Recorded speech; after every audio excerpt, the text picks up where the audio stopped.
Learning about our past and keeping with our culture is something many of us here in Acadiana feel is very important. What makes the area special, you're right. Right. The Acadiana Arts Council is honoring one resident who makes simply knowing who you are an art form. Beth Lewis has more in this special Faces and Places of Acadiana. It was kind of like a family unit type of thing. Audrey Bernard is weaving her magic. This is my marker. But this is the brown cotton and the indigo blue and the For white. 30 years, she's practiced an age-old tradition, spinning and weaving, a necessity for Native Acadians to make clothes and blankets.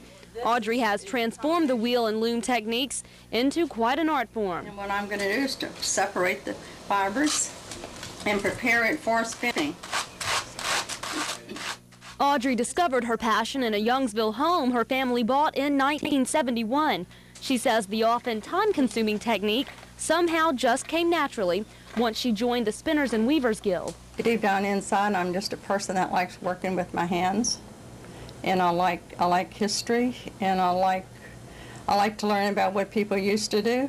And whether it's museums, the Crawfish Festival, or fairs, the ambitious artifact collector can always be counted on to volunteer her services.